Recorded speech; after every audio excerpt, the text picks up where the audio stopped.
Bonjour à tous et bienvenue à ce journal des régions et on démarre par les festivités devant marquer la célébration du centenaire de naissance de feu président Hubert Koutoukou-Maga, premier président du Bénin, et c'est par une marche du cœur à travers la ville de Parakou que le coup d'envoi des manifestations a été donné. Ikidirou Gounoussero et Kadnel Kapo pour le reportage. Scouts, groupe de danse traditionnelle de l'Atakora, cavaliers et autres parades à travers quelques artères de la ville de Parakou. C'est la marche du cœur pour donner le coup d'envoi de la célébration du centenaire de la naissance de feu président Hubert Koutoukou-Maga. Les marcheurs dans leur périple font successivement escale à la mairie, à la préfecture, puis dans la maison stadelaire où reposent les géniteurs de feu président Hubert Maga. Le sens que nous donnons à votre marche et à cette célébration, c'est le sens de la paix. La paix pour le Bénin, la paix pour la ville de Parakou. Le point de chute du cortège est le mausolée du premier président du Bénin, Akpebié. Ici, dans sa dernière demeure, les scouts exécutent la Saint-Hubert avant le recueillement conduit par le père Hyacinthe Kochoni.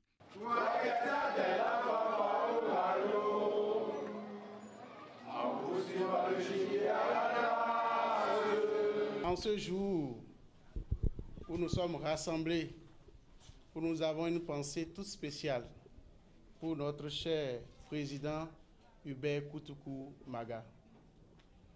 Prions pour lui. En ce jour de grâce, prions pour chacune de nos personnes. Prions pour notre pays, le Bénin. Maga était un homme, il était très jeune quand il prenait fonction à Natetengu. Il avait de la vigueur et, dites-vous, il aimait beaucoup la jeunesse. Il animait beaucoup cette jeunesse et c'est ainsi qu'il a eu à créer la première troupe de scouts au Dahomey. Plusieurs activités sont prévues dans le cadre de la célébration du centenaire de la naissance du président Hubert Koutoukou-Maga. Au nom de celle-ci figure une messe d'action de grâce à la cathédrale et aussi une compétition de pétanque et de lutte traditionnelle, deux sports qu'aimait bien le père de l'indépendance.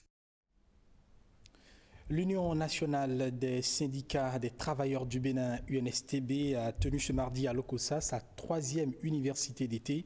Ce grand rassemblement de cette confédération syndicale a mobilisé tous les syndicats de l'enseignement affilié à l'UNSTB.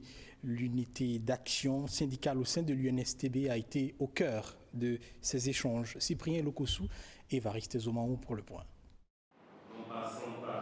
La 3e université d'été de l'Union nationale des syndicats de travailleurs du Bénin, UNSTB, remet sur tapis la question du devenir des syndicats de l'enseignement.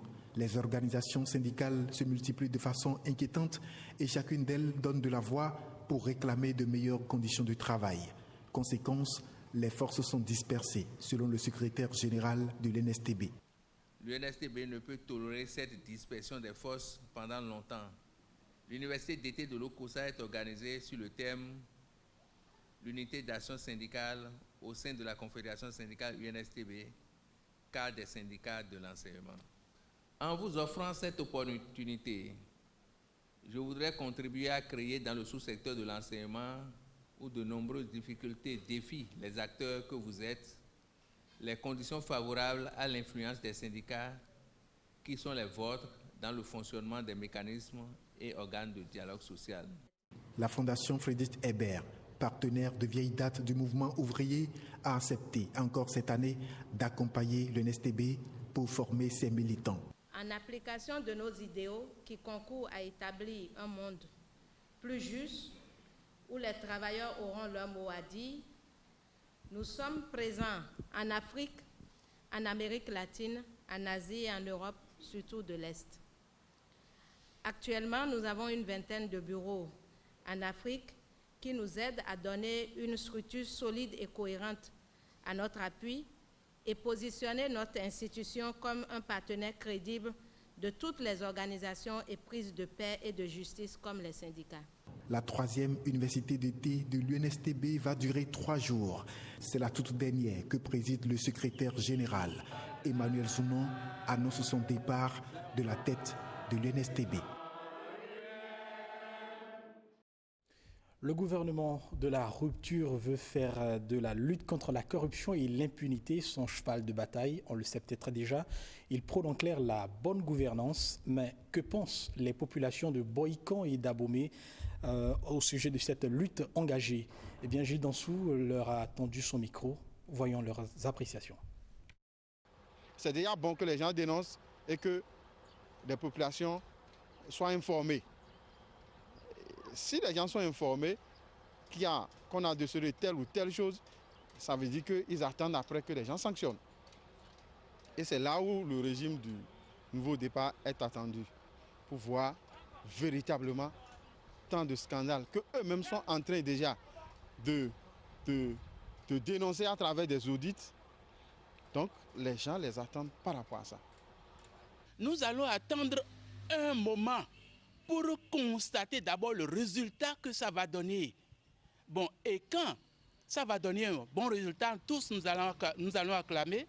Mais dans le cas échéant, quand ça va continuer, quand ça va virer autrement comme chez les autres, bon, vous voyez, ça sera déplorable. Et je vais ajouter ceci.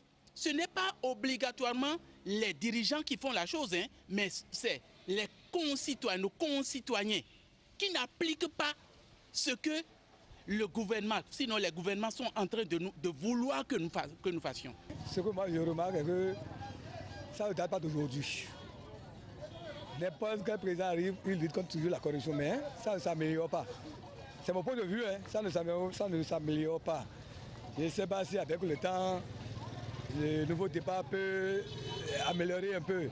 Sinon, jusqu'à présent, ça ne va pas encore. Si on peut changer, si tout le peut changer, et sa mentalité, le pays peut avancer. Je crois qu'on finira par se mettre au pas. Il faut que quelqu'un le fasse. On va faire beaucoup de victimes, des gens se sont déjà habitués à ça. Mais je crois qu'avec la rue que prennent les choses maintenant, et ce que fait le président Tagon, on va se mettre au pas et se corriger. De l'énergie solaire pour nos populations afin d'améliorer leurs conditions de vie, eh bien, l'Association nationale des communes du Bénin y tient fermement. À preuve, elle a initié une séance de formation des cadres techniques des différentes mairies du Bénin ce mardi à Boïkan. Gilles Dansou nous fait le point. L'énergie solaire, facteur déterminant de toute initiative de développement. La lumière d'abord, l'ANCB, l'Association nationale des communes du Bénin, entend agir sur la formation des cadres techniques des mairies sur l'entretien, la maintenance, la surveillance et la sécurisation de ces installations dans nos différentes communes. L'École supérieure des métiers des énergies renouvelables est mise à contribution. L'ESMER, à qui est revenue cette charge, est une école dédiée exclusivement aux formations des métiers des énergies renouvelables. À l'instar des autres universités du monde, l'ESMER a pour principale mission la formation, la recherche et le service à la communauté. Il ne s'agit pas de former, de renforcer les capacités professionnelles, mais il s'agit plutôt de vous familiariser avec les techniques universelles d'entretien, de maintenance et des mesures de sécurisation anti-vol des installations solaires en vue de la pérennisation des ouvrages dont vous avez la charge. L'ANCB mise avant tout sur le renforcement des capacités. Il est question d'améliorer les conditions de vie des populations. Je souhaite que cette formation intense soit une occasion pour vous d'approfondir vos connaissances, votre savoir-faire dans le domaine des énergies renouvelables pour le développement local de nos communes en vue d'un développement durable. Puissent les résultats de ces formations contribuer à renforcer le développement local de nos communes respectives par l'amélioration de la qualité des services publics sociaux de base, notamment l'éducation et la sécurité. Des phases pratiques de formation vont suivre cette séance.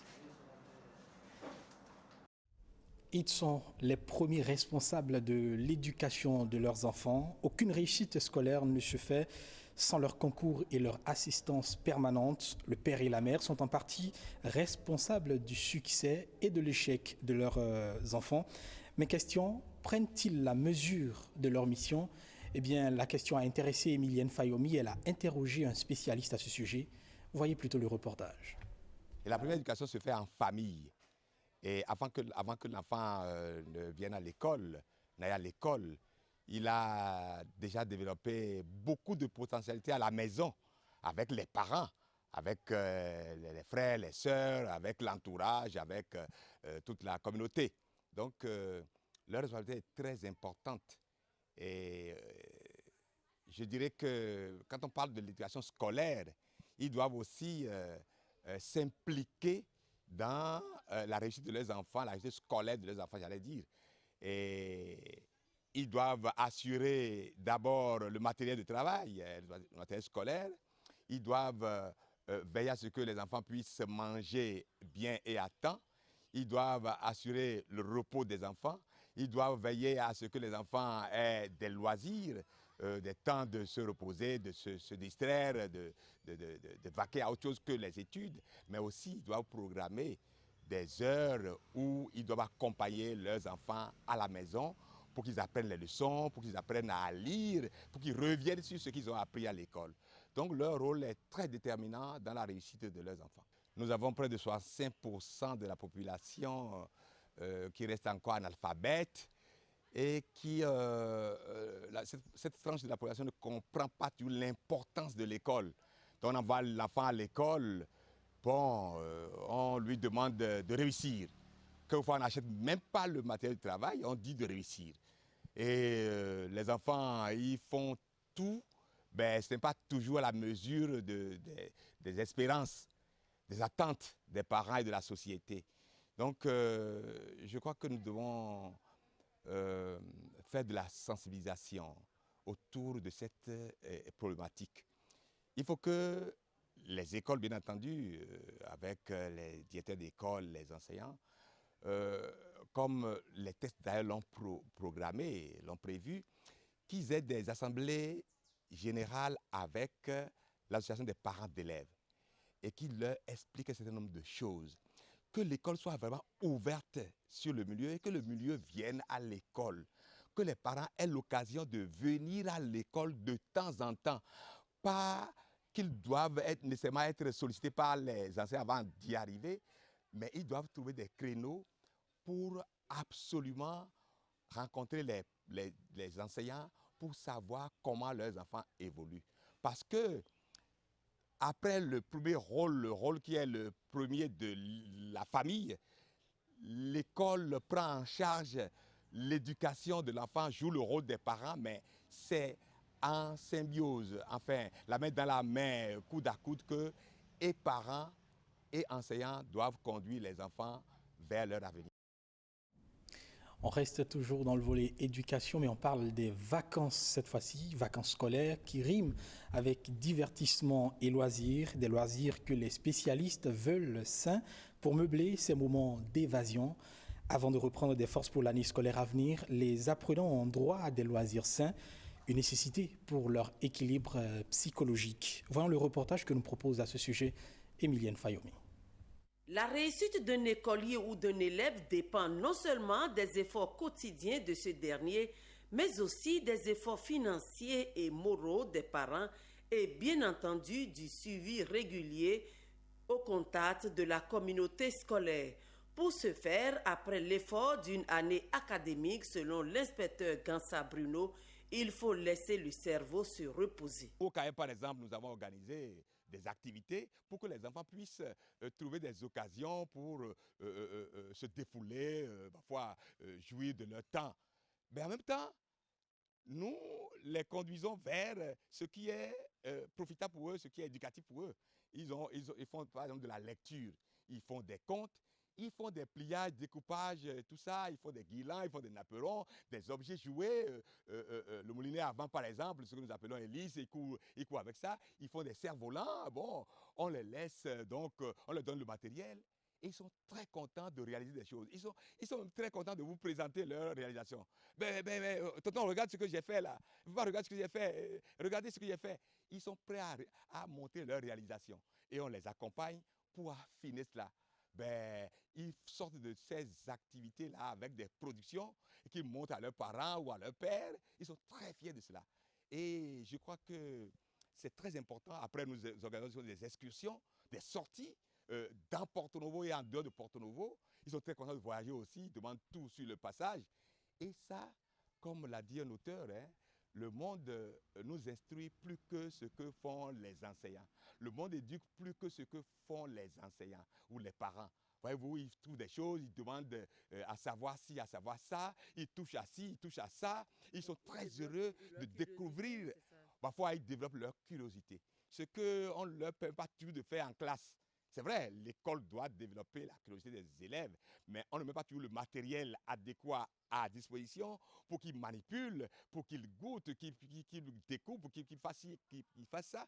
Mais dans la nature, en excursion, en déplacement, au bord de la mer, au bord des fleuves, ici et là, ils voient des choses de façon concrète. Et ils se posent donc des questions du comment et du pourquoi des choses. Et on leur répond à la mesure de leur niveau de compréhension. Et voilà, ils vivent avec la nature, ils vivent avec le monde et ils sont heureux de vivre. Plutôt que d'être dans les 4 murs de la classe et pendant les vacances de retourner encore en classe, il y en a qui n'aiment pas toujours ça. Bon, il y en a qui se promènent aussi parce qu'ils sortent au moins de la maison. Il y a des parents qui, pendant les vacances, enferment les enfants à la maison. Ce n'est pas du tout bon. Il faut qu'ils sortent. Bon, c'est vrai qu'il y a beaucoup de difficultés aujourd'hui à contrôler les enfants, à apprendre les enfants, mais il faut savoir qu'on trouve du temps pour jouer avec les enfants. Les vacances sont des moments privilégiés qui permettent aux élèves et écoliers d'éclore leurs talents, de se divertir et de découvrir un autre monde. Parlons culture à présent. La culture et l'art d'être Tolinou ont été à l'honneur ce dimanche à la faveur de la célébration de la 3e édition du Toli Kukanwe. Tout a commencé par un culte d'action de grâce catholique conduit par l'évêque de Porto Novo. Toli Kukanwe est une invite à la promotion de la culture tori. Guillaume Avienon nous en dit davantage.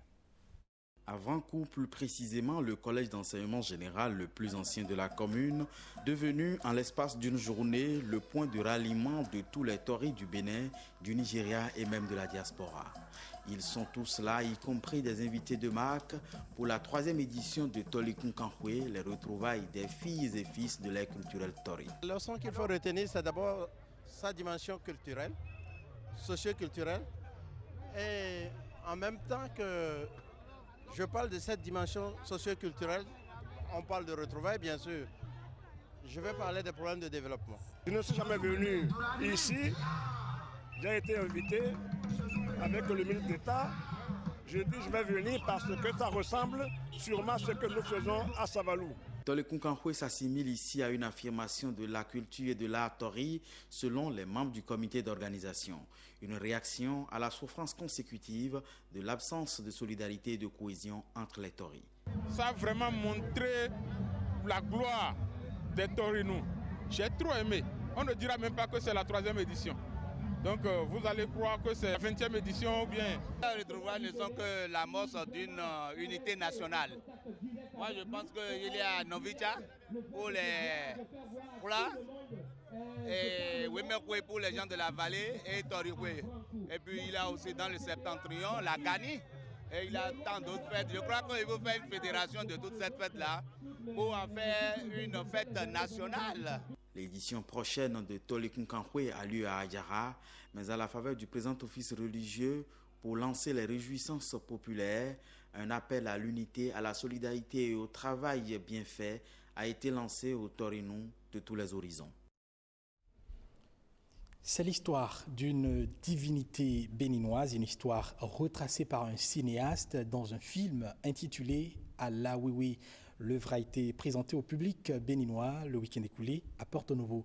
Huguette Hundelo était également de la partie. On rend son reportage.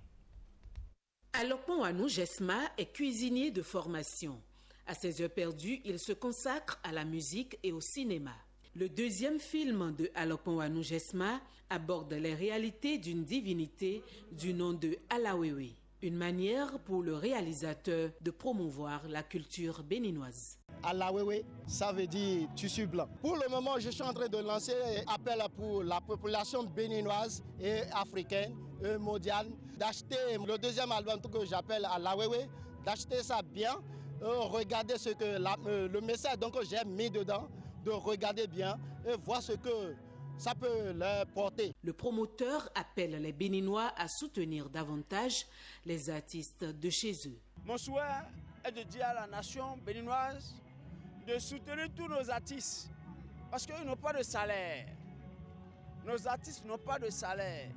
Il nous faut, nous les Béninois, de les soutenir pour qu'ils soient valorisés sur le plan africain, pourquoi pas mondial.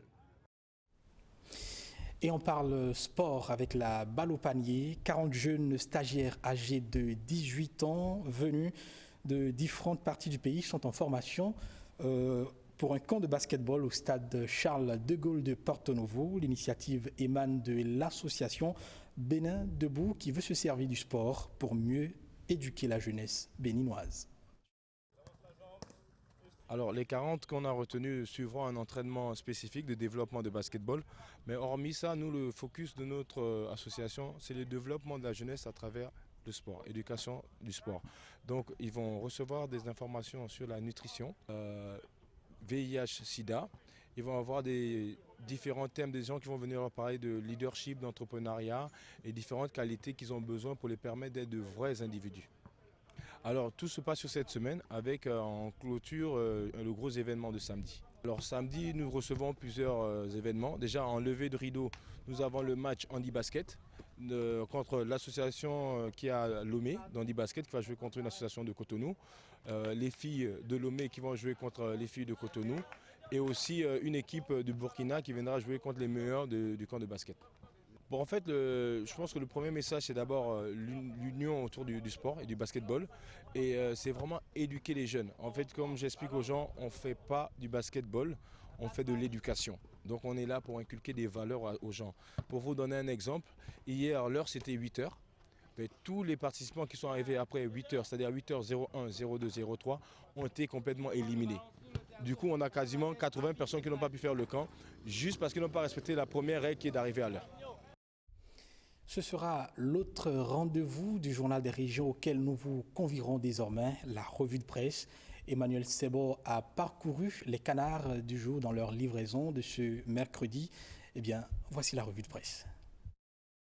Une brouille au sein du gouvernement, notamment entre les ministres Odile Atanasso et Mathis Adidiatou, tombe sur la place publique.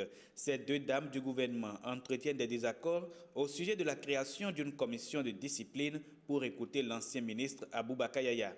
C'est le Télégramme qui donne l'information et précise que les mises en cause seront devant le procureur demain. Maître Patrick Tiakpe dément cette information dans les colonnes de l'événement précis. Aucune personnalité ni lauréat convoqué sur LinkedIn. Alors que dans la crise de la flash, le Parlement adresse une question orale au gouvernement, Patrice Talon, lui, envoie un émissaire à l'université pour tout dénouer, explique l'événement précis. Les questions orales au gouvernement n'arrêtent plus de pleuvoir. Cette fois, c'est le député Dapé Sossou, agacé du blocage des travaux de construction de la route des pêches, qui invite l'exécutif à s'expliquer, affiche à sa une le quotidien du service public et le pays émergent. Edmond Zinsou, quant à lui, demande des comptes au gouvernement au sujet de la réinstallation des sinistrés de Dantokpa, relève Le Progrès.